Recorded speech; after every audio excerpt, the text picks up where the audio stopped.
Hi friends, how's your day been? Hopefully fine. Hopefully you managed to fleet your day well.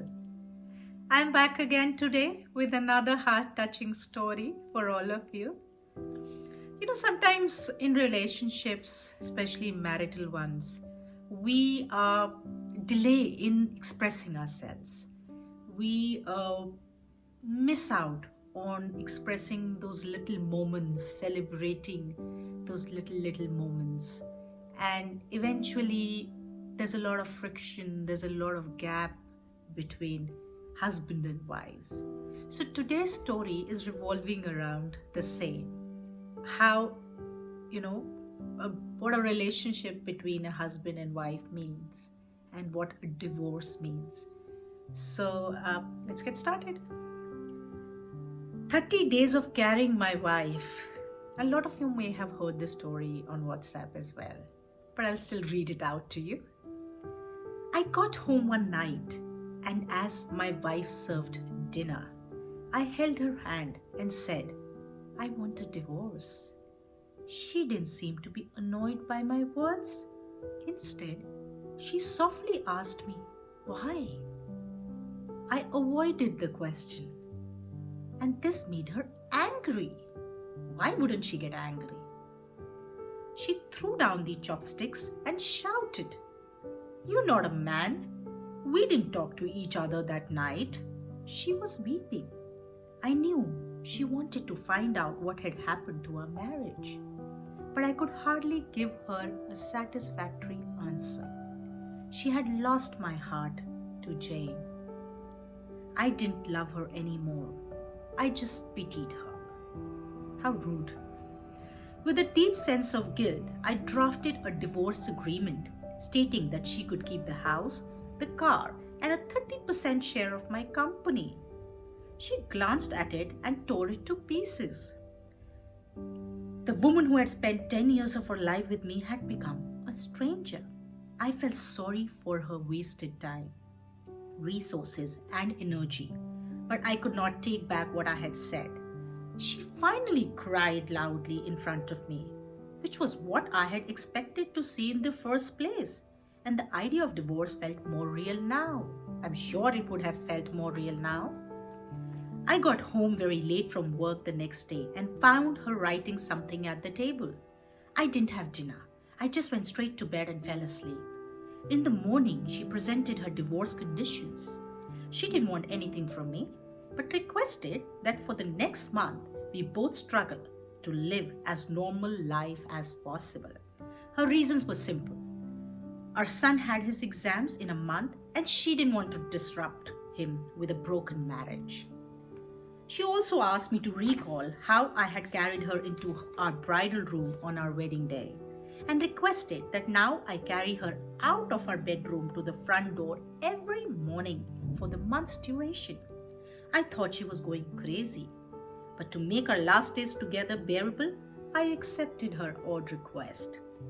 We were both pretty clumsy about it, and when I carried her out on the first day, but our son was joyfully clapping his hands behind us, singing, Daddy is holding Mommy in his arms. His words triggered a sense of pain in me. I carried her from the bedroom to the living room, and then to the door. She closed her eyes and softly said, Don't tell our son about the divorce. I nodded and put her down outside the door. We weren't as clumsy on the second day. She leaned on my chest and I could smell the fragrance of her blouse. I realized that I hadn't really looked at this woman for a long time. She was not young anymore. There were fine wrinkles on her face and her hair was graying. A marriage had taken its toll on her. For a minute, I wondered, what had I done to her? On the fourth day, when I lifted her up, I felt a sense of intimacy returning. This was the woman who had given 10 years of her life to me. On the fifth and the sixth day, I realized that a sense of intimacy was growing again. It became easier to carry her as the month slipped by. And I suddenly realized that she was getting very thin. One morning, it hit me how she was burying so much pain and bitterness in her heart, and without really thinking about it, I reached out and touched her head. A son came in at that moment and said, "Dad, it's time to carry mom out." To him, seeing his father carry his mother out had become an essential part of every morning.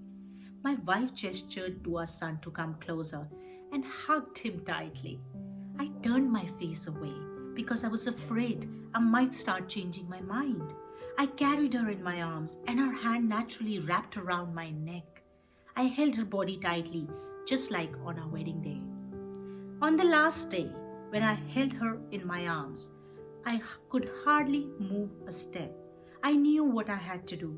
I drove to Jane's place, walked upstairs and said, "I'm sorry, Jane, but I do not want to divorce my wife anymore."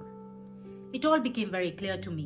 I had carried my wife into our home on our wedding day, and I am to hold her until death do us apart. I bought a bouquet of flowers for my wife on my way home. And when the salesgirl asked me what to write on the card, I smiled and said, "I'll carry you out every morning until death do us apart." I got home, flowers in my hands and a big smile on my face. But my wife had died in her sleep while I was away. It turns out that she had been fighting cancer for a few months now. But I was too busy with Jane to even notice. She knew that she would die soon, but wanted to save me from a negative reaction from our son, in case we pushed through with the divorce. In the eyes of our son, at least, I would still appear to have been a loving husband. I carried her out for the last time. The small details of our lives that I initially thought were boring and unimportant are what really matters in a relationship. Not the mansion, the car, personal property, or the money in the bank. These things may create an environment conducive for happiness, but they cannot provide happiness and of themselves. So find time to be with your lover, be intimate, spend time as much as you can, express as much as you can, because tomorrow never comes. Today is the only day. Day one, start doing it. We all are in relationships, and if we miss out on this, we miss out on the biggest happiness in our lives. So with that note, share your comments, put in your thoughts, put in your suggestions, and I'll come back again tomorrow with another heart-touching story. So take good care of yourself. At least say, "I love you," or "I care for you," or do something special for somebody you've always wanted to do in your relationships. I'll see you again tomorrow.